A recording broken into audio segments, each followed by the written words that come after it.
Ladies and gentlemen, I'm going to ask Henrietta questions for about 40 minutes and then hand it over to your questions. The first one, of course, is what on earth was it like growing up at the grandest palace in Britain, by which I also include the royal ones? Well, I guess the grandest private palace. Well, actually, contrary to popular belief, I didn't grow up there as a young child because my grandfather was still alive. So he died when I was about 12. So I was very lucky to have been brought up in a beautiful Georgian house about 5 miles away, which my parents bought when I was, well, actually before I was born, when they got married. So I spent most of my childhood there living. They got divorced. I lived with my father, not my mother. And then when my grandfather died in 1972, we had a very complicated life, to be honest. Sort of moving from Lee Place in the summer to Blenheim in the winter, and then back again, and interspersed with living with my mother. So I was all over the place. And my poor nanny had to move house twice a year with all our kit, which was really not ideal. So, I had the best of both worlds, to be honest. But you presumably went to Blenheim quite a lot in those first 12 years. Yeah, what was it like as a small child, as it were, to go on a regular basis to such an incredible place? Well, it's funny because, you would have thought as a young child you'd be intimidated by it. But in fact, I think because I'd known from a young age, my father had dragged me there, it actually wasn't that intimidating. And to be honest, we spent a lot of time outside rather than inside, largely because I was terrified of my grandfather, who sat in his leather chair with his boxer at his feet, sort of grunting. What do you want? What are you doing here? So we had a lovely time outside. We helped in the kitchen garden. We helped in the tiny gift shop, which it was then. And we even learned to water ski on the lake. So that was quite... You water skied on the Blenheim Lake? Yeah. How fantastic. That was how you learned to water ski. How marvellous. Wearing wetsuits, I might add. Yeah. So tell us the story of the house. Why is it called Blenheim? How did it come into your family? Okay, so I'm sure a lot of you know the history, but briefly. So the great ancestor was John Churchill, who became the first Duke of Marlborough. And he fought in the wars of the Spanish succession against the French in the early 1700s. He was very much involved in court and very entrusted as being a fantastic general. So he was sent to fight all these battles. Incidentally, the name Blenheim comes from the famous Battle of Blenheim, which in fact is called Blindheim and is in Bavaria. So John, while he was at court, met his wife-to-be Sarah, who had been the maid of honour of Mary Moderna, Queen Anne's sister. And then Sarah, who had quite ambitious parents, wanted her to get on and do well in life, met John there. And after him courting a few ladies, he fell in love with her, and they end up getting married. And it was one of the great love matches of the day, wasn't it? It really was. Yeah. I think maybe largely because he was away a lot. Yeah. That would have helped. When you say a great general, there are many who believe that he was the greatest general that Britain's ever produced. There are some Wellingtonians, of course, as well, but Marlborough certainly has to be one of the top 2 generals that have ever been produced by Yeah, I think by you're Britain. right. And it's interesting because in schools today they don't really teach much about that period of history at all. No, because we just go straight from Henry to Hitler. That's the reason for it. Yeah. And also, if you visit the battlefield of Blenheim, you can see the genius, the coup d'oeil that he had on that particular day. It's rather extraordinary, very extraordinary, and it's seen, isn't it? The actual battlefield is seen in the landscape of Blenheim. Is that right? Yeah. How does that work? Well, that came a bit later. It was when the park was laid out. The original architect of the park, or the designer of the park, was somebody called Henry Wise. And actually, just backtracking a little bit, when he was gifted this royal park, which has been a royal park for over 900 years. The royals used to go hunting there. And the government, or Queen Anne at the time, said, you've gifted this park and a certain amount of money to build a house. Didn't say build a palace, by the way. And no actual sum was stipulated, and there's nothing in writing which says, how much it was. Anyway, because he'd won these battles against the French, he wanted to have something to compete with Versailles, and Louis XIV built Versailles. So that's why it ended up being quite grand, much to Sarah's horror, because she realised she was going to be the one running this project, looking after the building work while he was away. Tell us more about Sarah. I mean, she was one of the great strong-willed oh my God, women she was of English amazing. history, isn't she? Well, she was lucky, I guess, because she had a good start in life and she was very involved with the royal court. And she was very much befriended by Queen Anne, largely because she was a very intelligent and very capable woman. So I think Queen Anne relied on her a lot to help her run court. But she was very canny, and it was said at the time that she amassed her own fortune and became really one of the richest women in England at that time. And amazingly, she outlived all but 2 of her children and a few of her grandchildren. And she died at the age of 84, which in those days was incredible. Most people were dying in their 50s, 40s, 50s, 60s. And she had a very interesting relationship with Queen Anne, didn't she? Explain what you think. Well, I'm sure a lot of you have seen the film The Favourite, which is a little bit of artistic license.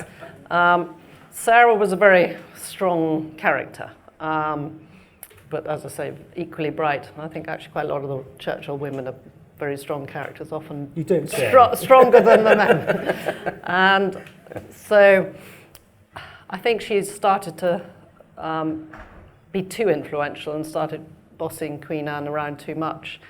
So actually Queen Anne and perhaps her courtiers started to resent this. So they fell out of favour, or the Marlboroughs fell out of favour, which was a bit unfortunate because it was during the time they were building Blenheim. Vanbrugh was the architect, by the way, so it's very much a Baroque house. And so after this had happened, Queen Anne said, no more money, you're out of favour.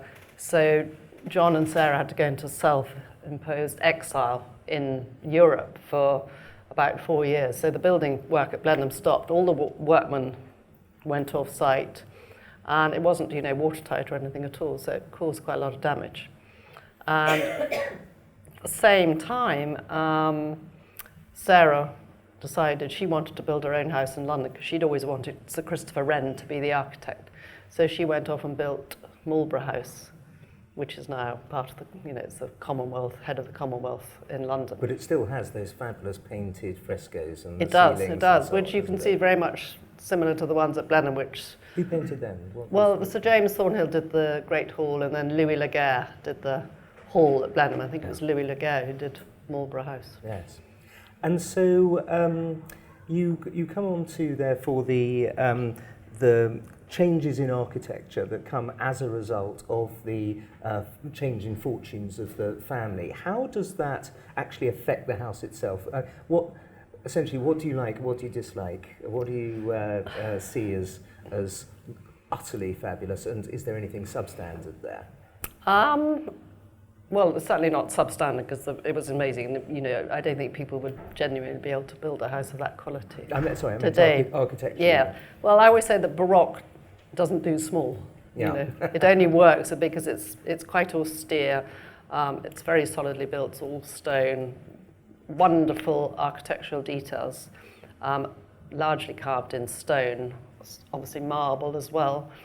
And actually it was really after Vanbrugh had been sacked by Sarah, they fell out, needless to say, over money. And Nicholas Hawksmoor, who'd been involved a little bit from the start, but he very much took over the running of this project. So he completed a lot of the plasterwork, the finer details, and that continued. But to be honest, the first few generations didn't live there. To give a little bit of the family background, so John and Sarah had 6 children, 2 boys who died, and then the remaining 4 daughters. So Henrietta, who my namesake, became the second Duchess by an Act of Parliament. It was allowed to go through the female line. So she became the second Duchess. However, she never really lived there because Sarah was still very much controlling the purse strings and controlling the running of Blenheim. and she'd got married. She'd had a son, William. He died at a young age of excesses, and then she remarried and had an illegitimate child. And then, meanwhile, because there was no heir of Henrietta's, so her younger sister Anne at the time had married Charles Spencer. So it was their eldest son, Charles, who became the third Duke of Marlborough, and their second son, John, who became Earl Spencer. So, put it in perspective, Diana is a descendant of the second son, and we're descendants of the first. And it wasn't until the fourth Duke that you actually had somebody who lived full-time at Blenheim. Yeah, you're absolutely right. And he was a very lucky man. He inherited aged 18, 19, and he was left, because Sarah had been so clever with her money, left him a fortune of around £500,000, which in those days was a huge amount of money. So not only was he able to make improvements to the house, but also to live a very lavish lifestyle. So he was the one who employed Capability Brown in around 1760. So that was when the landscape of the park changed enormously. And I always find it very ironic, because for those of you who've been there, I'm sure many of you have, there's that amazing bridge that goes over the lake. Well, when Vanbrugh designed that bridge, it was actually merely a stream. Oh, really? So it must have looked totally out of proportion. Yeah. I mean, I've seen obviously old engravings of that. But it really came into its own when the lake was dug by Capability Brown. And that was initiated by the fourth Duke, which of course was the sort of picturesque period and the Georgian period. So houses started to be what I call Georgified. Yes. So he also employed Sir William Chambers, Yeah. who was one of the fashionable architects of the time. And a favourite architect of King George III, who became king in 1760. So Yeah, the exactly. timing is coming Exactly. together with these geniuses. And one of the things that is coming through, I think, very strongly, is you've got Hawksmoor, you've got Vanbrugh, you've got Capability Brown, you know. It's just the fact, Wren, it's just amazing how your family did spot the absolute best, and Chambers, of course, and hired them. I mean, it showed a real architectural sense. So, in fact, some of the first main grand rooms, this is called the state rooms, he very much Georgified them. He took out quite a lot of the harsh Baroque details and changed some of the fireplaces. So, the first three rooms, the red drawing room, the green drawing room, the green writing room, had the Baroque fireplaces taken out and these elaborate, much more elegant Georgian ones put in. At the same time, there's fabric put on the walls. And of course, it was the time when people went on the grand tour. So he was visiting lots of places in Europe, buying lovely furniture for the house. Collected this amazing collection called the Marlborough Gems of cameos. Yes. And actually, he also employed, or perhaps it was Chambers, Ince and Mayhew, who designed a state bed for the visit of George III. Oh, really? And this bed, it's been one of my passions and ambition to get this restored, because it's never been on display. Nobody knows much about it. There is an illustration in my book about it. And it's sort of sitting in pieces in attics, and I've just got to now do some fundraising and try and get the funds to Which raise might it. be a good moment to say that Henrietta chairs the Blenheim Foundation, which raises money to buy and restore wonderful works of art. I'm very proud to be one of the trustees of that. And tell us about the work that's happened in the chapel. Was it a Vanbrugh chapel? Or, Actually, that's another very good question, because after the first Duke died in 1712, Sarah lived for another 20 years after that. And so she'd promised him that she would complete Blenheim in his honour and memory. So one of the things she did was employ William Kent to add on the chapel. Genius, another genius. Yeah. And there's that wonderful Risebrook memorial of the first Duke and Duchess. Ironically, no daughters feature in it. It's the two sons who died. And then she also commissioned the Column of Victory, which you see north from the house, and the Triumphal Arch at the Woodstock Gates. So that was very much in his memory. And so the chapel, we've actually recently undergone a major restoration project, which I'll talk a little bit about what restoration right at the end. But I don't know, you said quite a few people in the audience must have gone to Blenheim, and I'm sure that you have, and the rest of you will as soon as you get this book, by the way. It's quite local, it's not far away. Yes, exactly, which is for sale just there. I mean the house. No, absolutely. No, I meant the book, but absolutely. Now, nobody likes to have somebody in the family called the profligate Duke, but that is the 5th Duke's nickname, isn't it? Yeah. Tell us about him. Well, the 5th and the 6th were a little of a disappointment. Actually, quite a few after that were a bit of a disappointment. The 5th and the 6th in particular, because he lived in another house called Holywell, but actually not far from here. He was a great botanist, and at a time when you could start travelling, so he travelled across the world collecting rare plants and species. So he did do quite a lot of planting in the park. But again, was not that interested and living at Blenheim. Yeah. And so he started sort of selling off things, although Sarah had been incredibly clever, and she put an entail on a lot of the goods. Do you want to explain the concept of the law Well, of it means entail? that everything... It becomes very important, doesn't it? It does. So it means that basically all the chattels and everything that's been acquired over a number of years is put in trusts, which can't be broken and sold. However, well, we'll come to him, but the 7th Duke started the...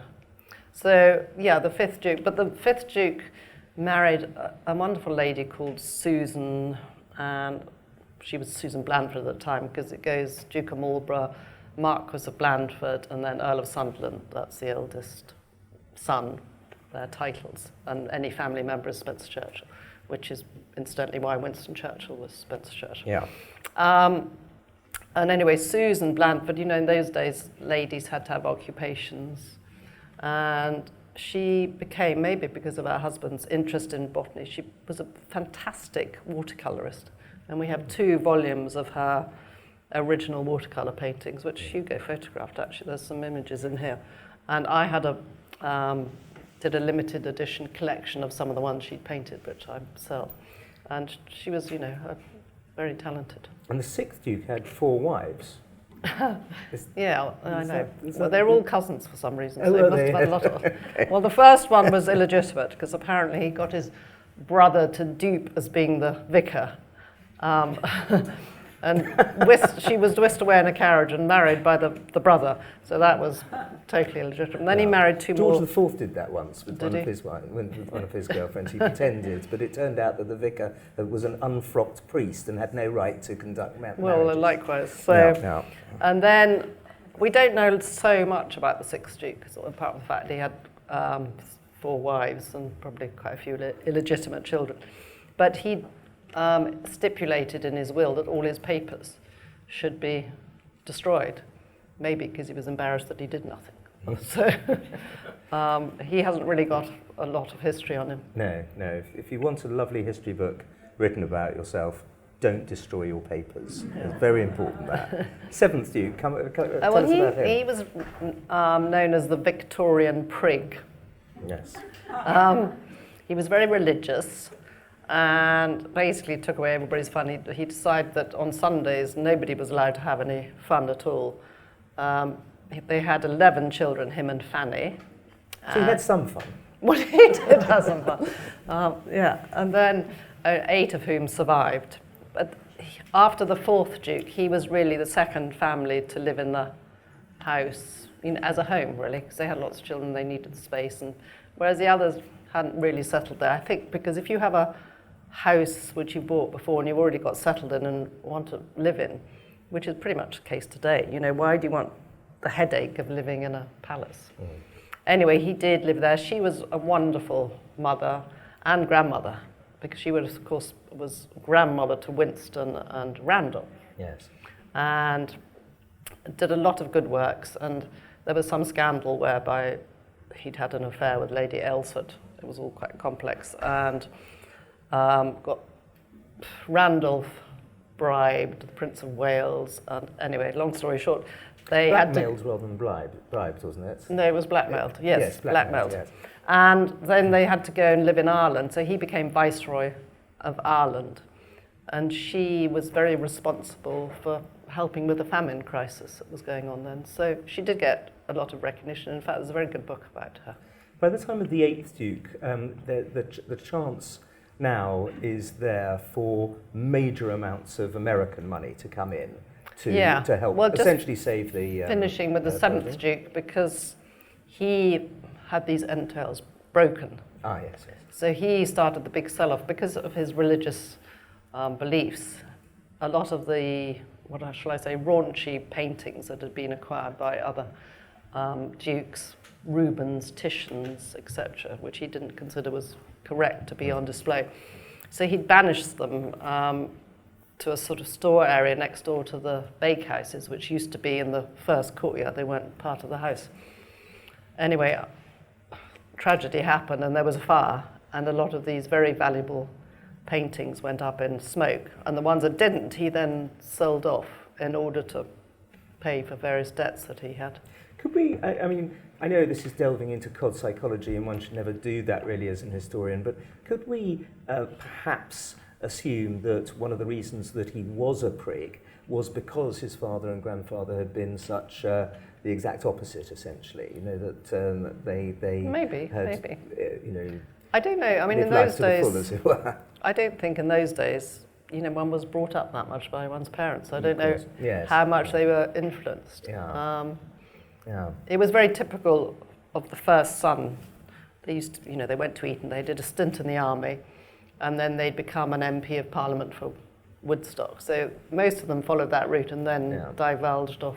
And with Lord Randolph Churchill, the younger brother of the 8th Duke, he became MP for Woodstock, and of course was very successful, became Chancellor of the Exchequer, but he's best known now, of course, for being the father of Winston Churchill. But in his day, he was a tremendous political figure. He died very young, didn't he? 46. And when Winston Churchill was 20, so, but when he gave speeches at Blenheim, he would, to thousands of people, he would use the backdrop of Blenheim as a sort of amplifier, a megaphone, essentially. Absolutely. How did that work? Do you know anything Well, I guess that? Because it's built round a courtyard and the buildings are very high. In fact, we have today a lot of concerts there because it is a wonderful acoustics. They're pretty much contained.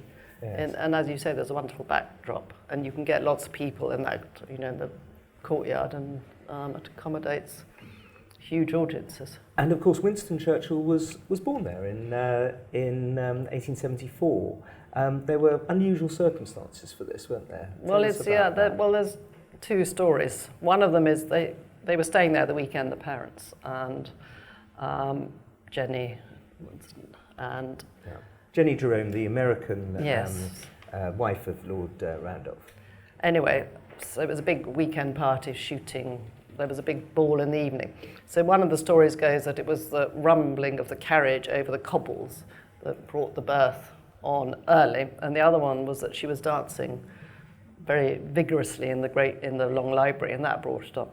And there's also a wonderful story when people had asked Sir Winston, well, why were you born at Blenheim? His answer was, well, honestly, I don't recall. But he was born in this little room, which had been the residence of the vicar, Dean Jones. And it was literally it's at a very odd location. It's almost like a corridor, isn't it? Yes, yeah. And so today, it's still very much his birthplace, and we're lucky enough to have a lot of his original paintings, which are on display in that room. Including, and there's the great Lavery, isn't there, around is it the Lavery, sorry, the, Michael, could you Sargent. Sargents, yes, absolutely. I mean, there are some absolutely breathtaking paintings. And he would go back to Blenheim as a child, and you know, staying with his cousins and so on. And he had obviously a love for Blenheim, and writes about the effect on his historical imagination of these extraordinary tapestries of battles like the Battle of Blenheim. Yeah. And so, do you think it had the palace had a psychological effect on Winston Churchill? I think you're right that, I mean, he did spend a lot of time with his grandmother, Fanny, because his parents were travelling a lot and very social. Yeah. So I think he had enormous affinity for that. But there's stories of him playing with, his lead soldiers and reenacting battle scenes, obviously influenced by the ones he'd seen that Marlborough had enacted. And in fact, Winston was my father's godfather. And actually it was Paul Mars had given these lead soldiers to... The French painter, Paul Mars. Yes, and who also taught Winston really how to paint. Yeah. And then they were then given to my father, so we have them displayed in the case there. Coming on to the 9th Duke, here too, American money was extremely helpful in helping the palace. I mean, I always say I have great affinity to my American connection, and Consuelo Vanderbilt, who was my great-grandmother, as I'm sure you know the story. Have any of you been watching The Gilded Age? No. Yeah, you have to watch that. So basically, it's based on Alva, who was Consuelo's mother. She was from Alabama in the South and was very ambitious, and she wanted her daughter to marry either into English aristocracy or some sort of rich European family. So this was very much an arranged marriage between my great-grandfather, and Consuelo. And it wasn't a happy marriage. No, it wasn't at all. And he, to be fair to him, he very much sacrificed his own happiness to put everything into saving Blenheim, because it really is thanks to her money, huge dowry that she bought, that was probably still there today, and managed to make vast improvements ever since then. And your grandfather, Bert, what well, just a little bit more. I think we've got time to talk a little bit we've more about the time. Yeah, exactly. The 9th Duke. So some of the improvements. Well, first of all, the 8th Duke, his second wife was Lillian Hammersley. So Fanny, his mother, had said first wife was a bit of an idiot, really. She was always playing practical jokes. So they got divorced, and then his grandmother said, right, it's time you go and find a nice, rich American heiress. So his second wife was Lillian Hammersley. And so he started... Where did that money come, the Hammersley money? It was also like in the industry. Yes. So railroads and building. So a bit like the Vanderbilt. Exactly. Yeah. But it was not so intense, not so great. And anyways, so he was the one who, with her money, started modernizing the house, so putting in electricity, putting in heating, a lot of it was gas lighting then. They put in the organ, the Willis organ, in the Long Library. Fabulous organ at the end of the library. And built the boathouse, and so started the improvements, and then that was very much carried on by the 9th Duke. And he was the one, so the 9th Duke, with Consuelo's money, created the water terraces and the Italian gardens, which both beautiful on opposite sides. So it's odd. Actually, this is quite interesting. So, we're having this unveiling of this statue in October. Yes, wonderful new Sir Winston Churchill statue, Paul Rafferty. And it's life-size, it's standing, and he has an easel. And so that painting that's on his easel, so he depicts one of Winston's original paintings on this easel. And the one we're using is one that Winston painted of looking over to where the water terraces are now. But in fact, the water terraces weren't there when he painted this picture. So it's really interesting to see it. It was just covered in shrubs and greenery. And now, of course, it's these beautiful water terraces. Yes. It's a wonderful statue, and Paul is a great sculptor. And there is already one of the same sculptors that has been opened at Paul Roget in Epernay, which of course which we went to the unveiling of. And there's something very apt about Paul Roget having this statue, because of course it was Winston Churchill's favourite champagne. Let's get on to Bert now, your grandfather. What effect did he have on the estate? So he actually lived in a house called Lowsby, up in Leicestershire. everything was all about hunting, shooting, fishing, having fun, entertaining. And he was in a very lucky position again, a bit like the fourth Duke, because of Consuelo's, his mother's money, and that his father had spent it wisely. He didn't really have to do a lot. You know, he just was able to enjoy it all. So he had lots of guests stay at Blenheim, weekend parties, loved croquet, as I say, all those sports. So he did move into the house after the 9th Duke had died. And really, you know, the estate was pretty much running itself, although he was the one who really started opening it more to the public. So in around 45 was when it became So it's one of the earlier houses to be open to the public. It was, but in those days it was nothing. You know, we had an estate, an agent, a land agent who ran the property. I mean, it's nothing like it is today, which is a mega business. Absolutely. And, And your father, what effect did he have? My father was from a young age. Well, he did his stint in the army, not politics. He was a local magistrate. And he was also quite fortunate, but he did take running Blenheim incredibly seriously and knew it was his life's work. And it was really during his tenure. He's been dead 10 years next month, which is amazing. I can't believe it's that long. And it was him who really started to bring it into the 21st century and realised that this had to now be run like a very successful business, which has its pros and cons, you know. Well, I was about to ask you about those. Tell us about some of the current challenges facing the palace. Well, there's non-stop restoration, as you would imagine. House that's built of stone, and a lot of the work we do is very complicated because it's built of stone. So if you're rewiring or putting in new heating systems, compartmentalizing it for fire, then it's much more complicated than a normal house.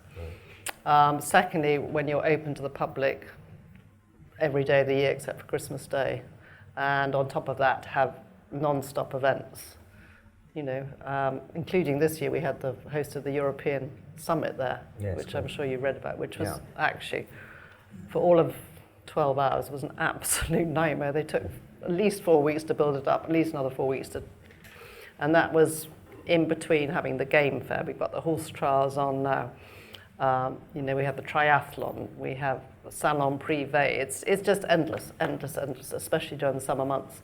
So it's a challenge, and the challenge is having those events which bring in the income as well as nearly 1 million visitors a year, regardless of those events. So that must be one of the largest visitor attraction places in the country. Yes, it is, and I think, you know, we're very lucky being where we are because it's not far from London. People can do a day trip.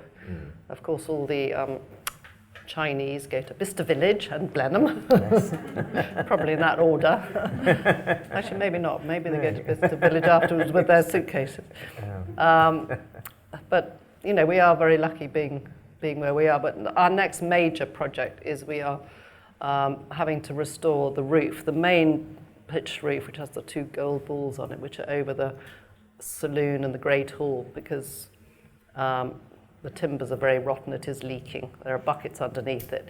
And more importantly, it's got to be done so that the wonderful trompe l'oeil and murals painted by Thornhill and Louis Laguerre don't get damaged anymore and will cost us more. So that's going to be a 2-year project, and starting next year, and it's estimated to cost £12 million. Wow. So we're working out how to fund that, trying to get some private donations. But also what you've got to understand is there's also quite a lot of loss of income related to that because we don't get the filming. We don't get things like weddings or special events, you know, because nobody wants to see a beautiful wedding backdrop with scaffolding on it. So, of course. But it has to be done, which is actually sort of leads me on to the next generation. So my brother, who's the 12th Duke, he's never really lived there. I mean, they rather a bit like my father. He'd sort of move in for shooting season and things, but he has a lovely house actually opposite my house, it's about 4 miles away. And it's so difficult living at Blenheim now with all these events. You know, you can't even really drive up to the front of the house. to unload your suitcase or anything, because there's just too much going on. So it's not a feasible place to live in on a full-time basis. Of course, we have wonderful events and still host people, but Doesn't that sort of undermine the point of it being a house in the I in the first I place? agree with you totally, but there's always a sort of like battle between the family and the management. Yeah. There's- Especially when you need to raise 12 Yeah, 12 and million especially pounds. we're also for us there's a lot of sentimentality to it. It is our family home. Of course. And I feel very strongly that it's not National Trust, it's still very much a family home. I feel that that's half its mystique, because it is Yes. still lived in partially by the family. Yeah.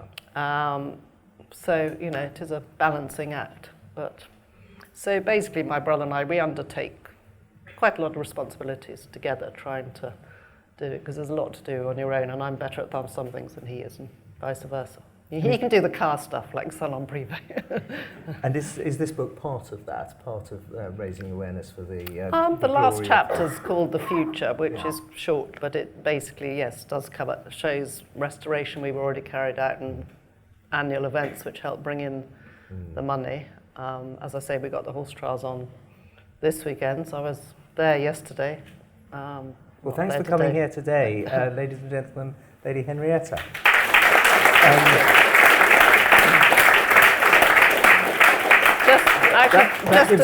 Just to say quickly, to bring it to the next generation. So my nephew George, who will be the 13th Duke, so he has a daughter's wife, another baby. Yeah. But he is building a new house in the park, purely for the fact that I was talking about, that it's become so difficult, especially as a young family, to live at Blenheim. Yeah. So he's building this very pretty, hasn't started yet, sort of Georgian style house, which I think will be fantastic, because it will become the residence of either the Dowager Duchess or the incumbent Duke.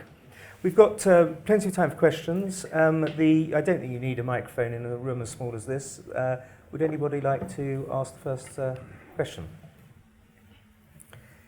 Can't be a completely comprehensive. There we are, madam. Thank you very much. We once went on tour with some Americans, Churchill aficionados, and we had the great privilege to be invited for lunch.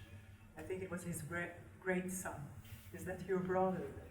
No, Churchill comes down a different side of the family because he was a youngest son. Okay. So the 7th Duke was their grandfather. The 8th Duke was his uncle. And the 9th, so might it have been Nicholas Soames or Randolph? Randolph, yes. And there was a lady, I never forget her, she was so charismatic. Her name was Minnie. Minnie, his mother, Minnie. She's lovely. She had such a good vibration. She's absolutely gorgeous. And so she was married to Randolph's father. Yeah. So the eldest son, it always goes Randolph Winston, Randolph Winston. So Randolph's father was Winston, always referred to as young Winston. Yeah. I visited Chatsworth 3 times. Very much. Thank you. Actually, it goes Randolph, but actually Randolph's son is Jack now, isn't it? He's broken the. Yes, I think he has the length of. No, but he has the. There's nobody. I mean, nobody would want to be called Winston Churchill, really. In today's, no, but it's still one of his names. Oh, absolutely. Right. Next question. Anybody, sir. Trust that's constantly looking for money to raise funds. Do you find it getting increasingly difficult? Because you must be going back almost to the same sort of organisations, the same sort of people.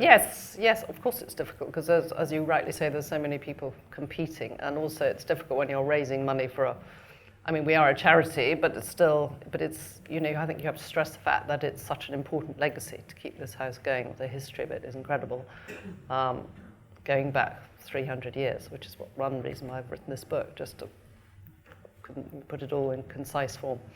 But also, I think we do have the advantage of being able to do quite a lot of fundraising in America because of our American connection with the Vanderbilts. And of course, everybody's love of Sir Winston's, which is a great asset.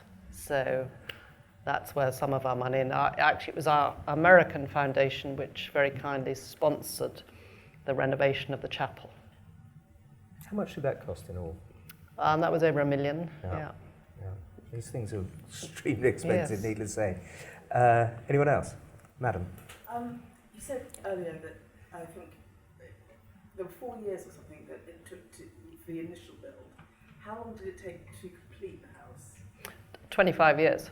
So yeah, I mean it's the foundation stone was laid in 1705, and it was literally about 25 years. But that wasn't finished by the time John died, so it was very much Sarah who continued that.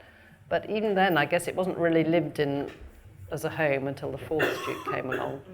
But the East Wing, which is still today the private wing, although it is open to the public at certain times because for death duties and inheritance tax and things, the chattels have to be on display. So that the East Wing was always the first wing that was finished first, and that's where John and Sarah did spend some time as a family. Lady at the back there. Thank you. I recognise it's a huge responsibility. It's very exciting you're restoring the state bed or thinking about it. I know. It's been one of my, and actually, funnily enough, when I gave our American foundation the option of restoring the chapel or the state bed. What? A bed? Why do you want to store a bed?